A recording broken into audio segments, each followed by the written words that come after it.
అండి ఏంటైందని చూస్తున్నారా? పిల్లలు స్కూల్ నుంచి రాగానే ఈవినింగ్ స్నాక్స్ కింద అయితే నేను ఈరోజు క్రిస్పీగా చిన్న పునుగులు అయితే వేసానండి. చాలా సింపుల్గా. ఇందులో కావాల్సినవి కూడా రెండు పదార్థాలు, ఎక్కువ కూడా అవసరం లేదు. ఎలా వేసాను అన్నది చూపిస్తానండి. ముందుగా అయితే ఒక కప్పు బియ్యం తీసుకొని ఒక గంట పెట్టి నానబెట్టుకున్నానండి. నానబెట్టిన తర్వాత దాన్ని అయితే ఇలా మెత్తగా మిక్సీ పట్టుకున్నాను. బియ్యాన్ని మొత్తాన్ని దానిలోకి ఉడికించిన బంగాళదుంపలు కూడా మిక్సీ పట్టుకున్నానండి.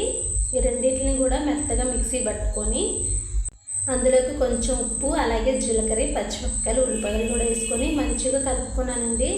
చూశారు కదా, ఈ విధంగా కలుపుకున్న తర్వాత ఆల్రెడీ ఆయిల్ అయితే వేడి చేసి పెట్టానండి. ఆయిల్ వేడైపోయింది. ఇలాగ చిన్న పునుగుల్లాగా వేసుకొని ఇందులోకి పల్లీ చట్నీతో సర్వ్ చేసుకొని తింటే చాలా బాగుంటుందండి. పిల్లలైతే చాలా ఇష్టంగా తింటారు. నేనైతే పల్లీ చట్నీ చేశాను. అలాగే నా వీడియో మీకు నచ్చినట్లయితే నా ఛానల్ సబ్స్క్రైబ్ చేసుకొని ప్లీజ్ నా ఛానల్ సపోర్ట్ చేయండి. అలాగే వీడియో చూసి వెళ్తూ ఒక లైక్ అయితే తప్పకుండా చేయండి.